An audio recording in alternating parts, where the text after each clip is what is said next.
نستعينه ونستغفره ونعوذ بالله من شرور أنفسنا ومن سيئات أعمالنا من يهده الله فلا مضل له ومن يضلل فلا هادي له وأشهد أن لا إله إلا الله وحده لا شريك له وأشهد أن محمدا عبده ورسوله يا أيها الذين آمنوا اتقوا الله حق تقاته ولا تموتن إلا وأنتم مسلمون يا أيها الناس اتقوا ربكم الذي خلقكم من نفس واحدة وخلق منها زوجها وبث منهما رجالا كثيرا ونساء واتقوا الله الذي تساءلون به والأرحام إن الله كان عليكم رقيبا يا أيها الذين آمنوا اتقوا الله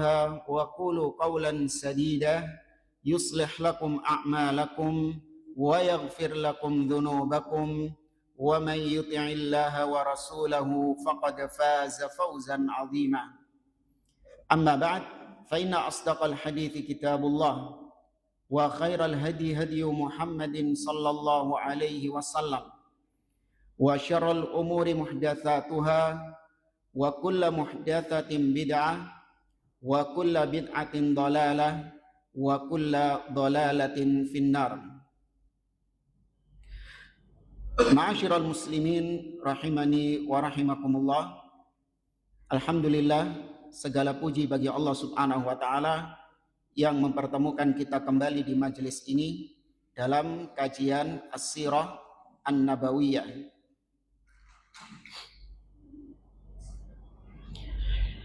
Pada pertemuan yang lalu kita membahas tentang surat yang ditulis Nabi SAW kepada penguasa Mesir, yaitu Muqawqis. Sekarang kita lanjut surat Nabi berikutnya, Kitabur Rasuli SAW ilal Harith bin Abi Shimr sahibi Dimashq. Surat Nabi kepada penguasa Damaskus yang bernama Al-Harith bin Abi Shimr. Wa ba'atha Rasulullah sallallahu alaihi wasallam Syuja' ibn Wahb bin Al-Asdi radhiyallahu anhu. Nabi mengutus seorang sahabat yang bernama Syuja' bin Wahab Al-Asdi.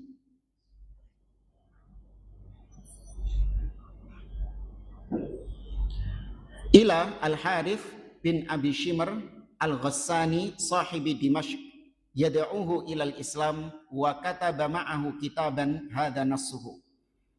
Syuja' diutus kepada Al-Harith bin Abi Shimr, penguasa Damaskus. Tujuannya sama seperti surat-surat yang lain, yaitu mengajaknya masuk Islam. Dan berikut ini adalah surat yang dibawa oleh Syuja' tadi. Bismillahirrahmanirrahim. Min Muhammadin Rasulillah ilal Harith bin Abi Shimr. Ya, dengan nama Allah yang Maha Pengasih dan Maha Penyayang, dari Muhammad utusan Allah kepada Al-Harith bin Abi Shimr. Salamun ala manittaba'al huda. Semoga keselamatan diberikan kepada yang mengikuti petunjuk. Wa amana billahi wa saddaq. Dan semoga keselamatan diberikan kepada setiap yang beriman kepada Allah dan membenarkan. Inni ad'uka ila an tu'mina billahi wahda la syarikalah. Yabqa laka mulkuka. Sesungguhnya aku mengajakmu agar engkau beriman kepada Allah saja yang tidak ada sekutu baginya. Tabqa laka mulkuka. Maka kerajaanmu akan tetap eksis. Ya, kerajaanmu akan tetap ada padamu apabila kau beriman kepada Allah.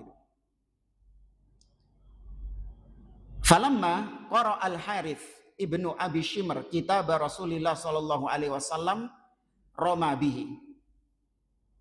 Al-Harith ketika membaca suratnya Nabi sallallahu alaihi wasallam itu, maka dia melemparkannya. Wa qala man yantazi'u minni mulki. Sopo, siapa yang berani mengambil kekuasaan ini dariku? Wa bada'a hadzal rajulu yahshudu jaishahu lil hujumi 'alal Madinah. Maka dia pun mulai mengumpulkan pasukannya untuk menyerang kota Madinah. Walakinna Hiraqla tadakhala wa da'ahu ila Iliya Baitil Maqdis. Namun karena ini masih masuk wilayah Romawi, nah, jadi Al-Harith ini penguasa Damaskus, tapi dia bukan penguasa tertinggi, ada yang lebih tinggi dari dia, yaitu Heraklius itu. Namun Heraklius memerintahkan dia,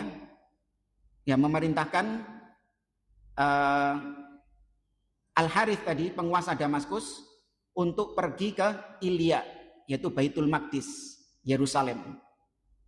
Wa raja'a Syuja' ibnu Wahbin ilal Madinah. Jadi nggak jadi diserang kota Madinah ini, karena sama Kaisar Romawi yaitu Heraklius, Al-Harith ini diperintahkan untuk menghadap dia ke Yerusalem tadi. Maka utusannya Nabi tadi yaitu Syuja' yang membawa surat itu akhirnya pulang ke kota Madinah. Wa akhbara Rasulullah sallallahu alaihi wasallam, dan beliau pun mengabarkan kepada Nabi sallallahu alaihi wasallam, faqala sallallahu alaihi wasallam, maka Nabi pun berkata, bada mulkuhu, binasalah kerajaannya. Wa matal Harith ibnu Abi Shimrin al-Ghassani amal fath, maka nanti Al-Harith ini akan mati ketika peristiwa Fathu Mekah, tahun ketika peristiwa Fathu Mekah, sebagaimana nanti yang akan datang.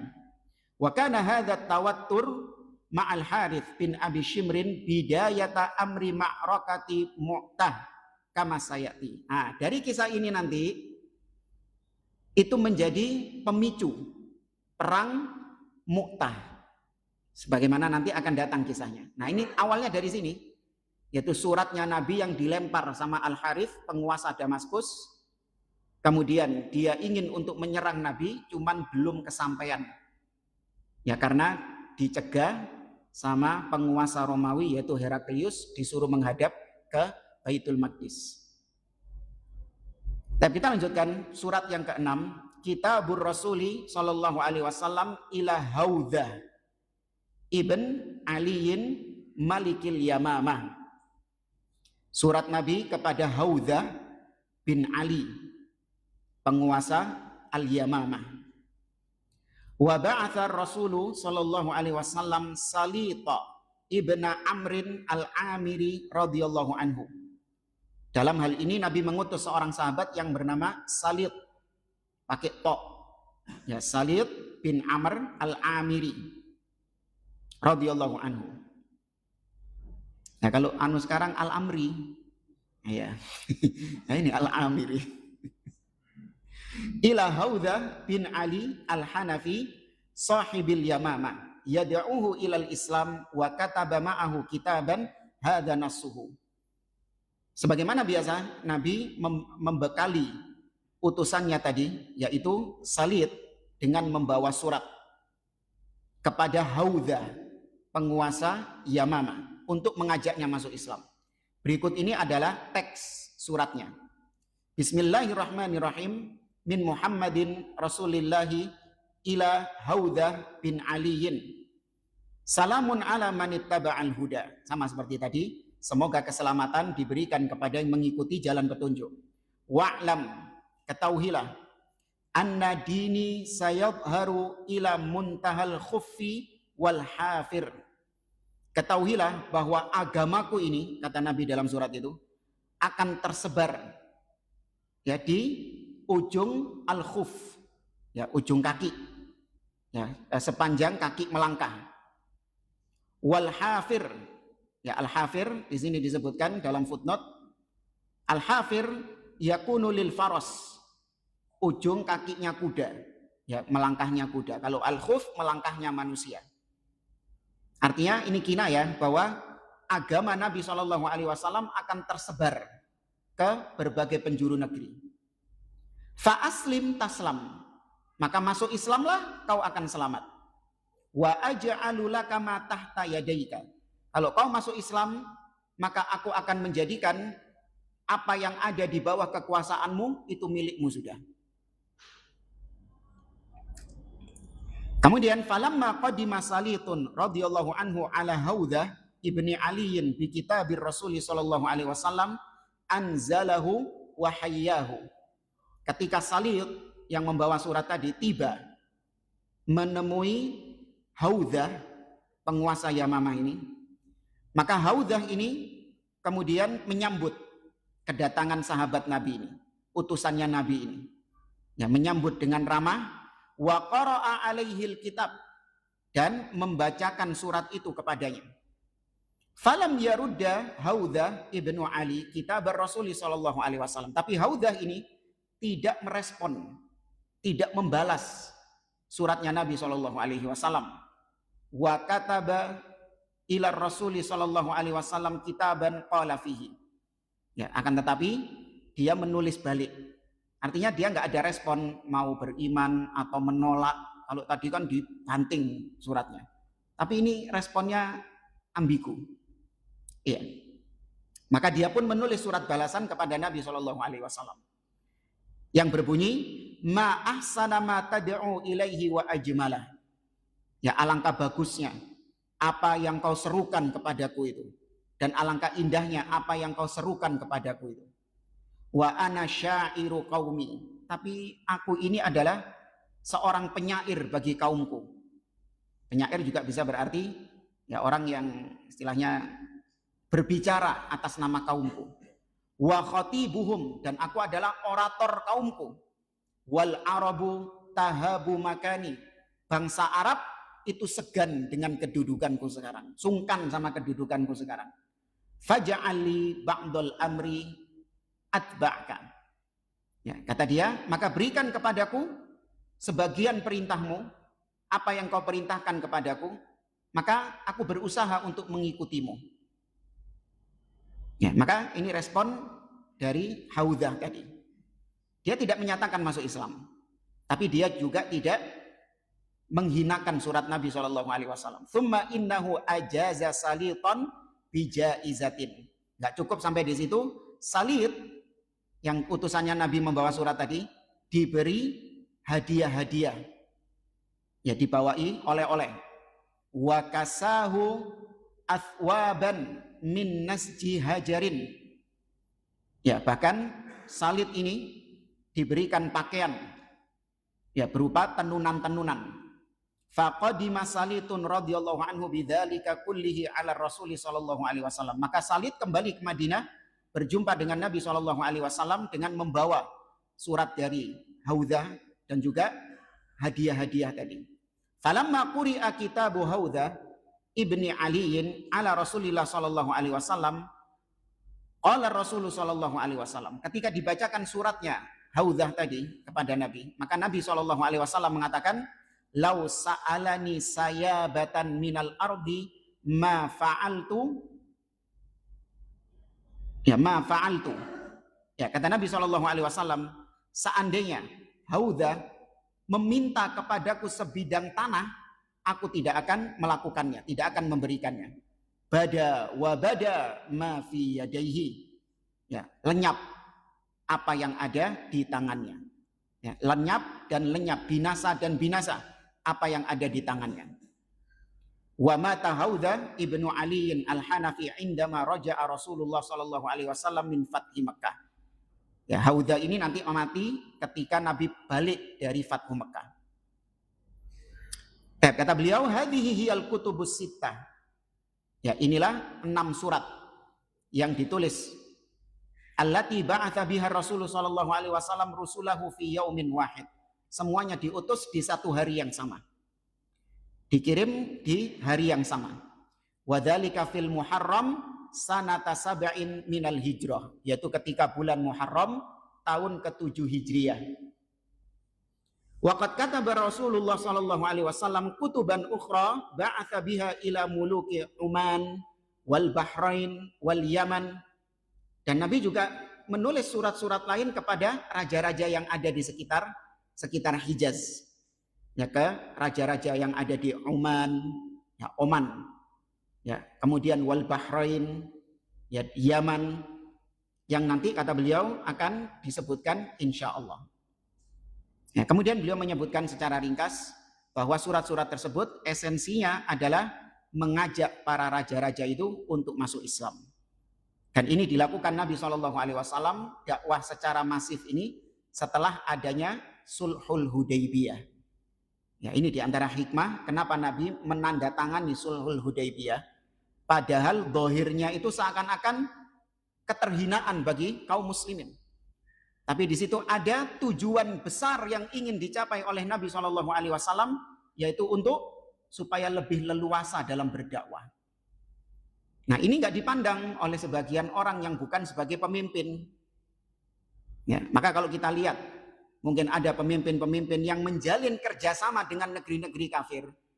Jangan kemudian latah mengatakan, oh ini antek-antek kafir ini.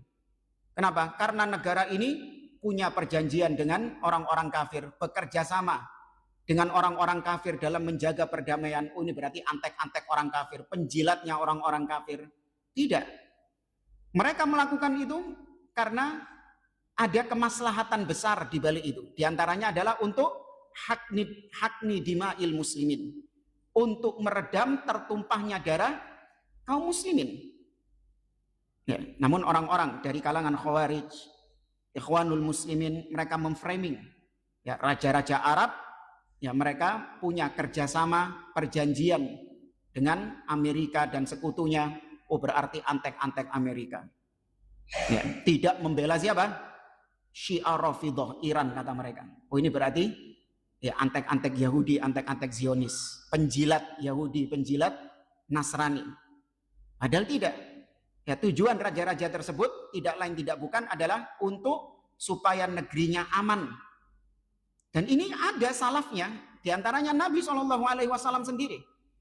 Meskipun secara zahir itu merupakan keterhinaan bagi kaum muslimin, namun ada maslahat besar di balik itu. Nabi SAW menandatangani perjanjian Hudaybiyah yang salah satu poinnya adalah yaitu kalau ada orang Madinah kemudian membelot kepada kaum musyrikin di kota Mekah, maka tidak wajib mengembalikan ke kota Madinah. Tapi sebaliknya, kalau ada orang Mekah yang membelot kepada Nabi di Madinah, maka Nabi wajib apa? Mengembalikannya. Ini nggak fair. Tapi untuk ditandatangani sama Nabi SAW. Dahulu Muawiyah bin Abi Sufyan membayar kepada Romawi supaya Romawi tidak menyerang negeri Syam. Bayar, nyetor gitu loh istilahnya. Tujuannya apa? Supaya Romawi tidak menyerang negeri Syam. Lah kok terhina gitu? Ya, karena memang posisi kaum muslimin sebagai du'afa. Sedangkan orang-orang kafir aqwiya, ya kuat. Ya. Sudah kita kisahkan kalau nggak salah kisah perang, ya sudah ya, perang Ahzab. Ya, masih ingat di antara perang Ahzab ada kabilah Ghatafan. Kabilah Ghatafan ini satu koalisi dengan Quraisy, dengan Yahudi, menyerang apa? Menyerang Nabi SAW. Kemudian Nabi menawarkan kepada Ghatafan bahwa apabila kalian melepaskan diri dari koalisi itu, kami akan setorkan kepada kalian 1/3 hasil bumi kota Madinah. Kalau dengan syarat kalian mau lepas dari koalisi itu. Maka dinego sama orang-orang Ansor. Karena Madinah ini punyanya orang-orang Ansor. Ya apa gelem dah. 1/3 hasil bumi kalian setiap panen disetorkan kepada Ghatafan. Maka kata Sa'ad ibn Mu'ad yang merupakan pemimpin kaum Ansor di kota Madinah, kalau memang itu wahyu dari Allah, kami mau memberikannya. Tapi kalau itu adalah ijtihad engkau, maka demi Allah, kami dahulu sebelum masuk Islam gak sudi ngasih setoran kepada Ghatafan. Apalagi sekarang kita sudah masuk Islam. Maksudnya apa? Dulu kita masih musyrik, kita gak sudi ngasih setoran kepada Ghatafan. Apalagi sekarang kita sudah Islam, berarti kita lebih punya wibawa dong.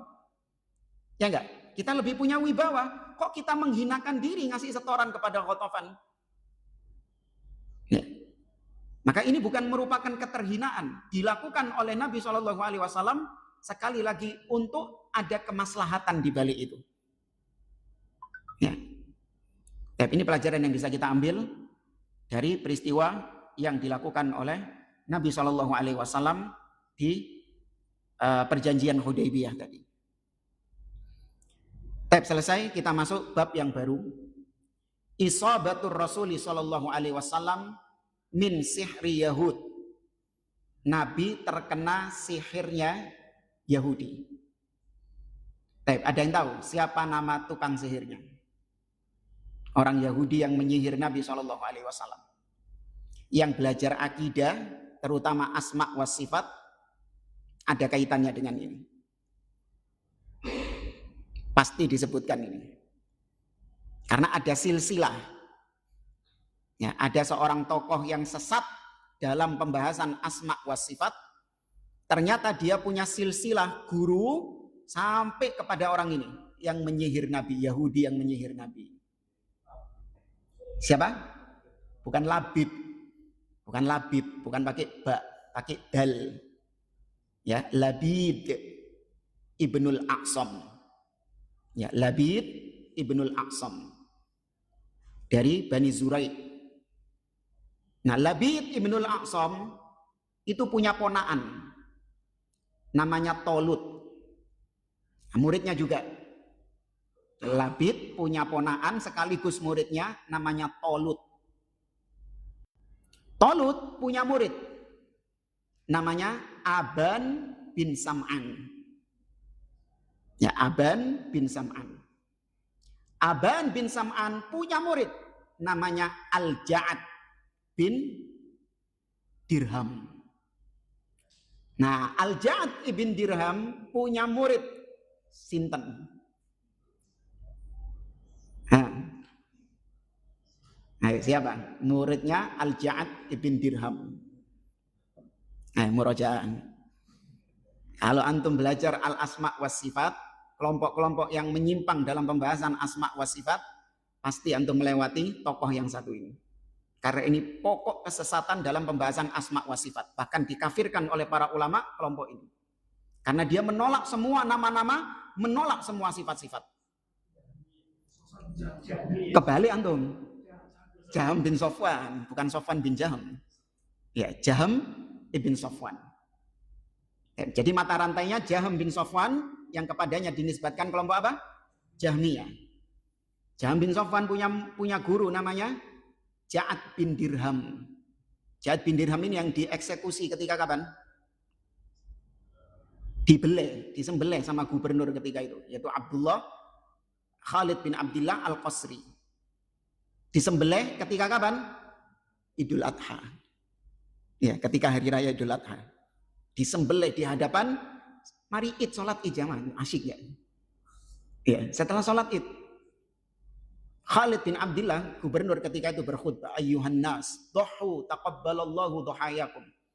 Wahai kaum muslimin, sembelihlah hewan-hewan kurban kalian. Ya, semoga Allah menerima sesembelihan kalian. Fa inni mudahhin bil Ja'ad ibn Dirham. Adapun aku sekarang akan menyembelih Ja'ad bin Dirham. Li'annahu za'ama annallaha lam yattakhid Ibrahim khalila wa lam yukallim Musa taklima. Karena dia meyakini Allah tidak mengambil Ibrahim sebagai kekasihnya dan Allah tidak berbicara kepada Nabi Musa. Fanazala minal mimbar fadzabahahu. Dia turun dari mimbar langsung disembelih. Ya, gini ahli bidah dulu dihinakan, bahkan dihukum. Tapi yang menghukum siapa? Penguasa. Antum jangan coba-coba. Ya, nemu ahli bid'ah langsung. Ya, ini gubernur ini yang menyembelih. Ya, dan memang haknya. Itu memang sudah pantas. Ahlul bidah penyesat umat dihinakan demikian. Bukan malah dimuliakan, dipuji, disanjung-sanjung, dikasih gelar-gelar yang hafizahullah wa ra'ah. Enggak layak tokoh-tokoh ahlul bidah penyesat umat diberikan gelar-gelar demikian. Tapi mereka itu dihinakan. Kalau pemimpin, mereka dihukum. Nah, kalau nggak mau bertobat, mereka dihukum. Seperti Al-Ja'ad ibn Dirham ini. Al-Ja'ad bin Dirham tadi punya guru namanya siapa? Ini kebalikannya tadi. Aban bin Sam'an. Punya guru namanya Tolut. Nah, baru punya guru lagi namanya Labid ibnul Aqsam. Ini silsilah syaitoniyah. Ya, mata rantai asyaiton. Kembalinya kepada al-Yahud. Rafidah pun juga akarnya dari siapa? Al-Yahud, Abdullah ibn Saba. Nasoro, agama Nasrani, agamanya Nabi Isa, bisa rusak akidahnya sampai sekarang. Yo gara-gara wong Yahudi. Siapa? Paulus. Ya, Paulus. Sama Yahudi memang suka apa? Ngerusak memang. Ya. Baik, jamaah rahimani wa rahimakumullah. Pembahasan tentang kisah di sihirnya Nabi SAW oleh Labid ibnul Aqsam. Mungkin ini kita pending pada pertemuan yang akan datang. Kita sampaikan terlebih dahulu materi yang berkaitan dengan akidah ahli sunnah, berkaitan dengan as-sihir. Ya, berkaitan dengan sihir. As-sihir secara bahasa maknanya adalah ma khafiya sababuhu, ma khafiya walatufa sababuhu, yaitu yang tersembunyi sebabnya. Sebabnya itu nggak nampak. Seperti diambil juga dari kata-kata ini as-sahur. Sahur itu tersembunyi. Apa bedanya sahur sama sekarang ini? Antum ketika waktu sahur metu omah, ambil sekarang keluar rumah, apa bedanya? Sama, tapi beda itu. Nah, yang membedakan apa? Tersembunyi, nggak kelihatan, nggak nampak bedanya. Ya, itu diambil dari sihir ini. Tapi bukan berarti sahur itu berarti waktu sihir, bukan. Enggak. Tapi itu pengertian pengertian sihir. Adapun secara syar'i, maka banyak diantara para ulama yang mendefinisikan ya sihir ini secara syar'i dengan definisi-definisi yang bermacam-macam. Di antaranya disebutkan oleh Ibnu Qudamah. Sihir maknanya adalah azaim, waruqa, wa uqad, tu'athiru fil abdan wal qulub. Sihir itu adalah sesuatu yang berupa azaim, jimat-jimat, atau ruqa, ruqyah-ruqyah, jambi-jambi, atau uqad, ikatan-ikatan tali, yang tu'athir, bisa memberikan pengaruh ke dalam tubuh seseorang atau hati seseorang. Hasilnya fayumrid, orangnya bisa jadi sakit, wa yuqtal, orangnya bisa mati, wa yufarriq bainal mar'i wa zawji, dan bisa pegatan, ya bisa terpisahkan antara suami dan istrinya. Ya, kaitannya dengan hati. Delok bojone iku gak ono hasrat, sumpek, elek, kok delok setan ngono kan. Ya. Maka itu sihir bisa demikian. Di antara dalilnya adalah firman Allah di surat Al-Baqarah ayat 102. Allah Subhanahu wa taala mengatakan wattaba'u ma tatlu syayatinu ala mulki Sulaiman wa ma kafara Sulaiman walakinna syayatina kafaru yu'allimuna an-nasa as-sihra wa ma unzila 'alal malakaini bi Babila Harut wa Marut wa ma yu'allimani min ahadin hatta yaqula innama nahnu fitnah fayata'allamuna minhuma ma yufarriquna bihi bainal mar'i wa zawjihi. Mereka mempelajari sihir yang bisa memisahkan antara istri dengan suaminya, suami dengan istrinya. Kemudian sihir itu ada dua jenis secara global. Yang pertama sihir hakiki dan yang kedua sihir takhyili. Sihir hakiki, tenanan, dan ada sihir takhyili, khoyal. Sihir yang sifatnya itu dikhayalkan, tapi tidak ada hakikatnya. Di antara dalilnya sihir takhyili adalah sihirnya di zaman Nabi siapa? Kalau sihir hakiki itu tadi sihir di zaman Nabi Sulaiman itu. Nah, kalau sihir takhyili yang cuman khayalan Nabi Musa. Ya. Kata Allah Subhanahu wa taala Allah mengatakan fa idza hibaluhum wa isiyuhum yukhayyalu ilaihi min sihrihim annaha tas'a.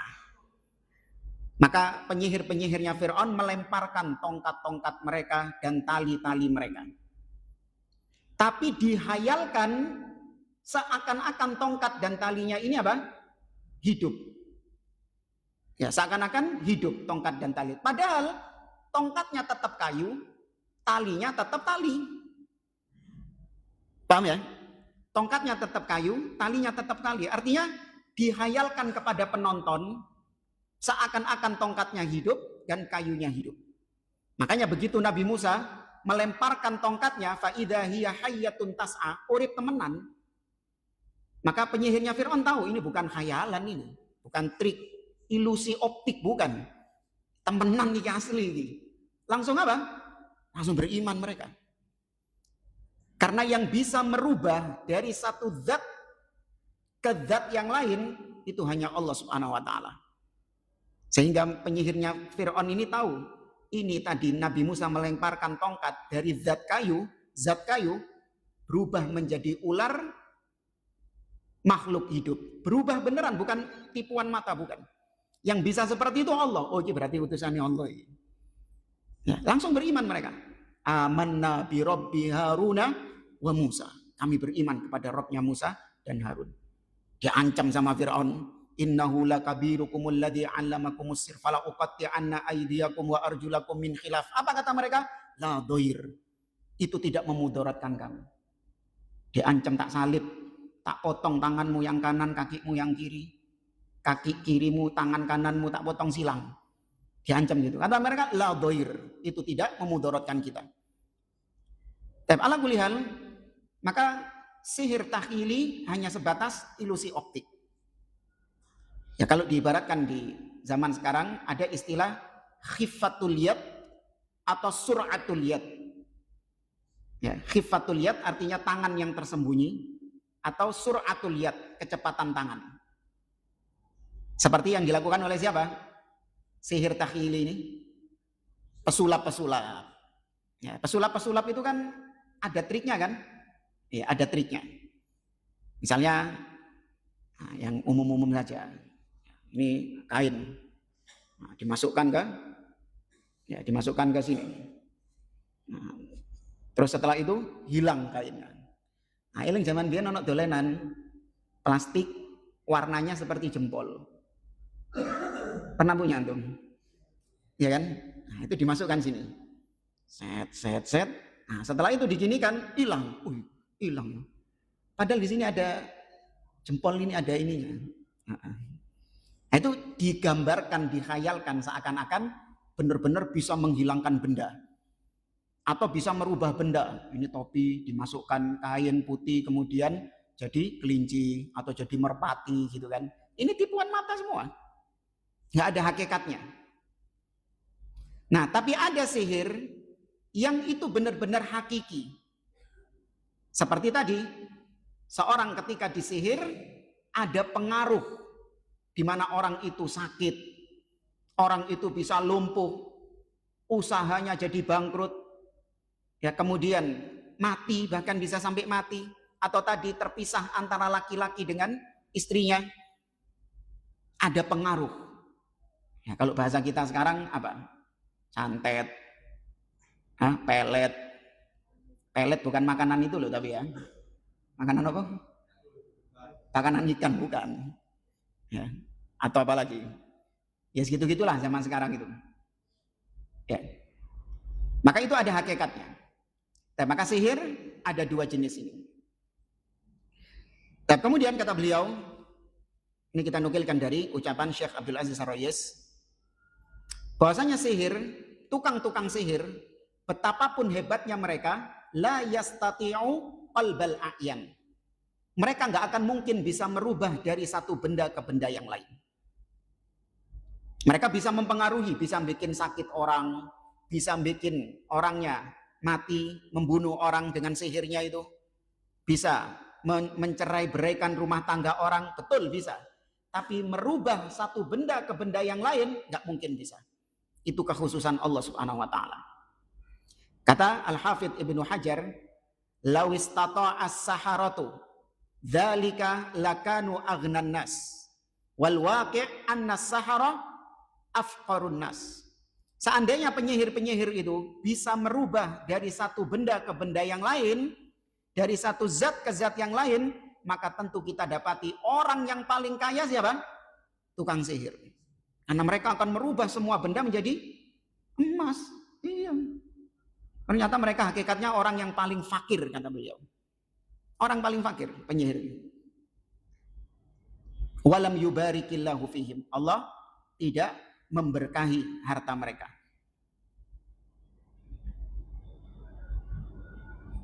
Baik. Ini beberapa mukaddimah yang berkaitan dengan as-sihir. Nah, berkaitan dengan peristiwa disihirnya Nabi SAW, maka ini kisahnya sahih. Ahlu sunnah mengimani Nabi SAW terkena sihir. Tapi sihirnya itu sama sekali tidak mengganggu proses Nabi mendapatkan wahyu atau menyampaikan wahyu. Karena ada ahli bidah, terutama di kalangan Mu'tazilah, mereka menolak kisah ini. Nggak mungkin Nabi itu tersihir. Kalau Nabi tersihir akan mengganggu wahyu. Sehingga wahyu yang disampaikan Nabi SAW akan rancu. Karena Nabinya sedang kena apa? Nabinya kena sihir. Maka kita katakan enggak, itu sama sekali tidak mengganggu wahyu yang diterima Nabi atau yang disampaikan oleh Nabi SAW. Sihir yang dirasakan hanya sebatas sakit yang diderita oleh Nabi SAW. Ya, bukan sihir yang bisa mengganggu penyampaian wahyu itu. Kita baca sedikit.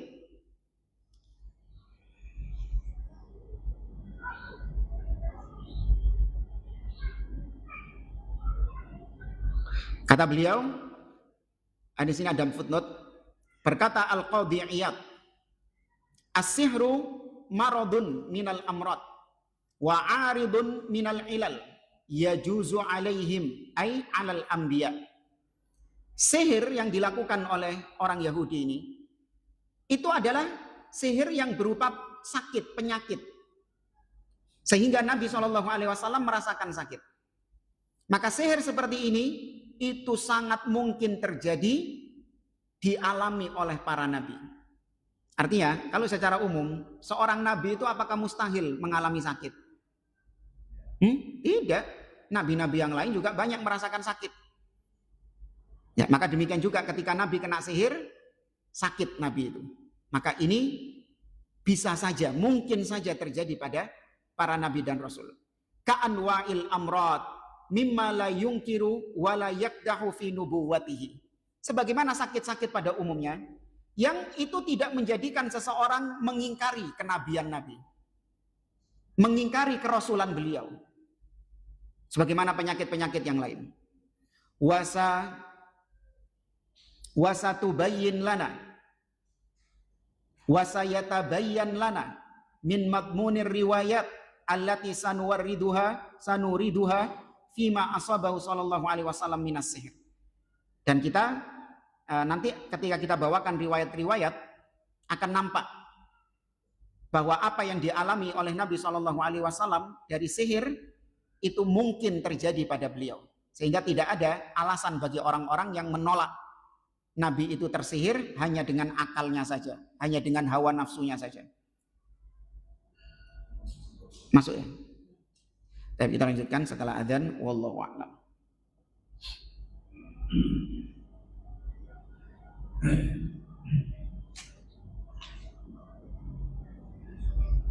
Allahu akbar,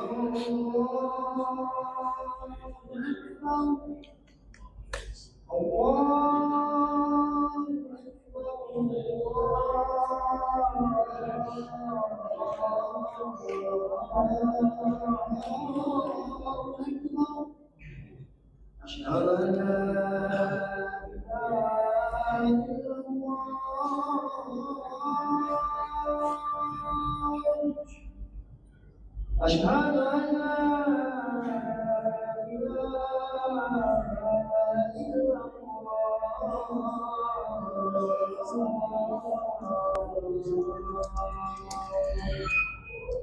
أشهد أن محمدا رسول الله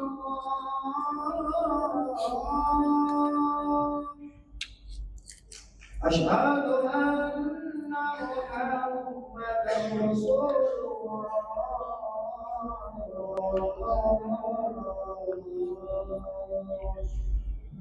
حي على الصلاة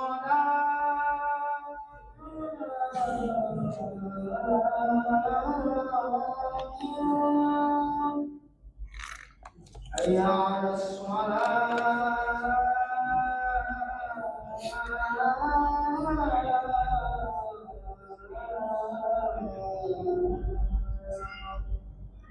حي على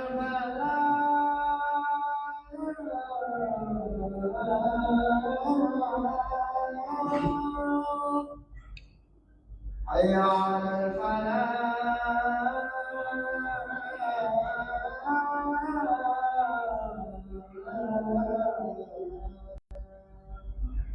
الله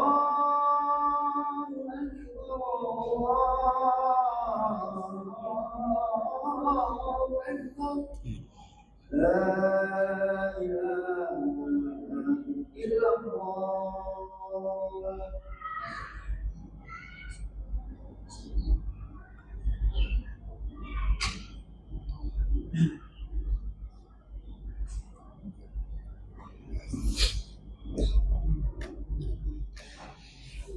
Baik, kita lanjutkan kata Al-Qadhi Iyad.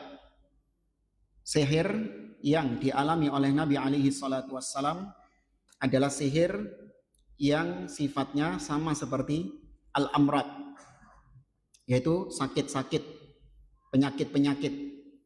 Maka kalau sakit itu tidak menghalangi seorang nabi kena sakit. Mungkin seorang nabi itu mengalami sakit. Kata beliau, "An-sihra innama tasallata ala zahirihi wa jawarihi." Sihir yang dialami oleh Nabi SAW itu hanya mengenai zahir Nabi saja, bagian luarnya Nabi. Ya, anggota tubuhnya Nabi, bagian luar. La ala qalbihi wa i'tiqadihi wa aqlihi.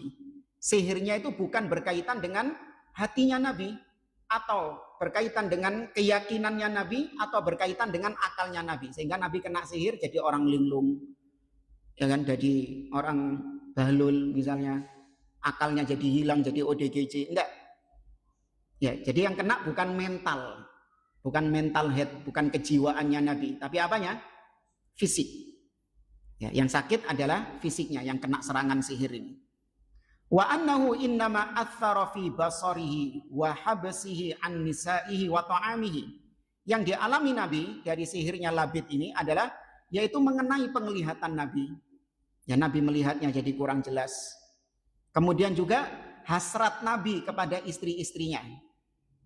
Ya, hasrat Nabi kepada istri-istrinya. Wa ta'amihi, dan juga makanan yang dimakan Nabi jadi nggak enak. Ya. Wa ad'afa jismahu, dan juga tubuh Nabi SAW menjadi lemah, melemahkan tubuh Nabi SAW. Falaisa fi isabati sihri lahu SAW wa ta'thirihi fi ma yudkhilu lubsan fi amrihi au syar'ihi SAW. Maka sihir yang dialami Nabi SAW sama sekali tidak mempengaruhi perintah yang Nabi perintahkan kepada sahabat, atau syariat yang Nabi syariatkan kepada sahabat. Tidak ada kaitannya dengan itu. Ya.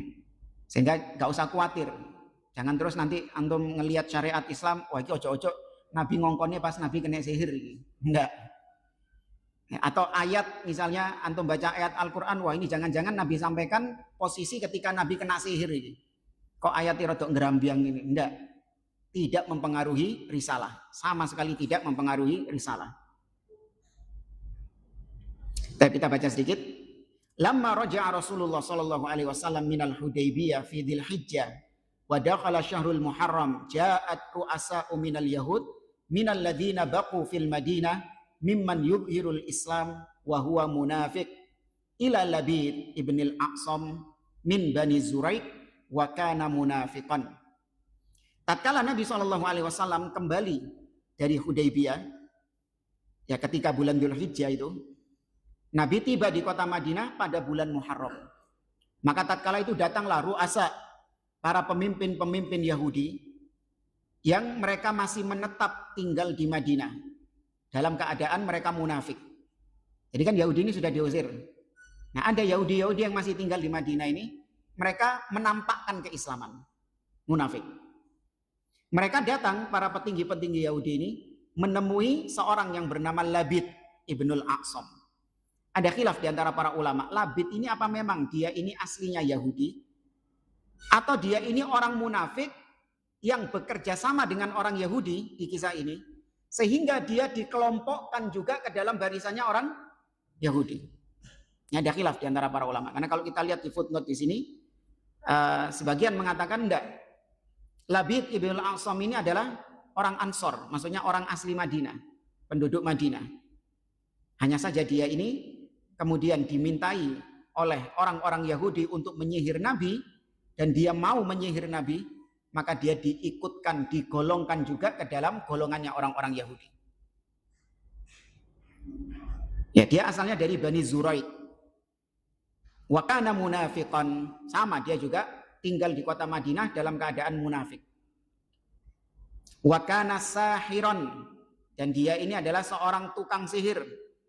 Qad alimat dzalika yahudun annahu a'lamahum bis-sihr. Orang-orang Yahudi sudah tahu Labid ini orang yang paling pintar sihirnya. Ya, orang yang paling berilmu dalam sihir. Faqalulah, ya, maka orang-orang Yahudi mengatakan, ya Abul Aqsam, ya wahai Labid, anta asharu minna, engkau lebih pintar sihirnya daripada kita. Ya, engkau lebih hebat sihirnya daripada kita. Waqad saharana Muhammadun, sungguh Muhammad ini sudah menyihir kita. Fasahara minnar rijala wan nisaa falam nasna' syai'an. Muhammad telah menyihir wanita-wanita kami, istri-istri kami, orang-orang laki di antara kami, dan kami nggak bisa membalasnya dengan sesuatu apapun. Wa anta tara atharahu fina wa khilafahu dinana. Ya, kata dia, dan engkau melihat sendiri bagaimana pengaruh dari sihirnya Muhammad ini kepada kita, dan bagaimana sengitnya penentangan Muhammad itu kepada agama kita. Wa man qatala minna wa ajla wa nahnu naj'alu laka ala dzalika ju'lan ala antas harahu lana sihran yang ka'uhu. Maka kemudian dijanjikan, kalau kau bisa menyihir Muhammad, kami sudah sediakan untukmu ju'lan, ada upahnya, ya, ada ajrnya kalau kau bisa menyihir Muhammad itu. Ya, ini awal mula Labid ibnul Aqsam mulai menyihir Nabi SAW. Ya, maka dari sini para jamaah rahimani wa rahimakumullah, tukang sihir itu divonis kafir oleh para ulama. Ya, tukang sihir yang hakiki ya tentunya ya tadi ya, itu semuanya divonis kafir dan dihinakan tukang sihir itu. Bahkan kalau kita baca tadi lanjutan dari pembahasan tentang sihir, ya, annas saharata yuqtal mutlaqan. Tukang-tukang sihir itu kalau penguasa menangkapnya, maka dia langsung dibunuh meskipun bertobat. Paham ya? Jadi meskipun tukang sihirnya ketika ditangkap, kemudian dia menyatakan anak bertobat dari sihir, maka itu urusan dia dengan siapa? Urusan dia dengan Allah Subhanahu wa taala. Tapi pemimpin tetap menghukumnya, mengeksekusinya, membunuhnya. Ya, karena kejahatan sihir ini luar biasa. Ya, jangan malah dibangga-banggakan atau dinormalisasi bahasa sekarang. Kan berapa tahun yang lalu sempat dinormalisasi penyihir-penyihir ini. Ada filmnya dulu apa? Arek-arek seneng kok filmnya kok. Bukan, susternya esot. Tukang sihir. Keren katanya jadi tukang sihir itu. Bukan, hah? Harry Potter. Yang tua-tua enggak tahu ini. Iya. Enggak pernah dengar Harry Potter. seneng anak-anak itu. Keren, pakai bajunya, beli tungkete, ya kan? Abrakadabra wis piye nisan. Oh, masyaallah. Padahal itu adalah hina, suatu kehinaan. Tukang sihir itu. Cosplay jadi tukang sihir. Kan gitu kan? Dianggap keren. Cosplay jadi tukang mabuk. Ada? Nggak ada kan, terhina kan, nggak mau orang cosplay jadi tukang mabuk, cosplay jadi apa sih cosplay ini? Yang tua-tua ini soalnya anak kuat tidak paham ini. Hah? Epok-epok ya? Istilahnya berperan gitu loh. Ya, jadi tukang mabuk, jadi preman, nggak ada orang yang mau. Kenapa? Karena mereka tahu itu hina. Tapi ini yang lebih hina malah dianggap keren. Ya, maka hati-hati. Karena Anda melihat sihir-sihir ini kalau judulnya ini keren ini. Judul kitab yang Anda baca tadi oleh Syekh Abdul Aziz Ar-Rayis, As-Sihru fi Buyutina. Sihir di rumah-rumah kita. Kenapa? Beliau kaitkan dengan media sosial yang ada sekarang. Di mana tukang-tukang sihir prakteknya sekarang sudah nggak kayak dulu. Kalau dulu kan mau ke dukun tukang sihir ini melewati hutan, ya kan? Hutan lebat, kemudian ada gua ngelewati sungai, ngelewati kali, usoro. Baru ketemu tukang sihir. Di dalam gua, peteng. Ya kan? Ada apinya apa gitu kan. Sekarang enggak online jamaah. Loh, oke, enggak pernah tahu tuh. Online. Sebutkan nama orang yang Anda sukai. Iya. Tanggal lahirnya berapa, wetonnya apa. Kemudian kalau ada fotonya juga disuruh ngirim. Hati-hati yang suka ngupload foto di medsos. Diminta sama tukang sihirnya kalau ada fotonya suruh ngirim. Nanti dijadikan wanita ini tergila-gila dengan engkau. Online saya sihir. Ini nggak perlu jauh-jauh lagi, antum ke gua-gua. Tapi tidak ada di sini ya, naudzubillah. Ya, naudzubillah. Insya Allah kita lanjutkan kisah tentang tersihirnya Nabi SAW ini di pertemuan berikutnya. Wallahu a'lam. Subhanakallahumma bihamdik, asyhadu an la ilaha illa anta, astaghfiruka wa atubu ilaik. Assalamualaikum warahmatullahi wabarakatuh.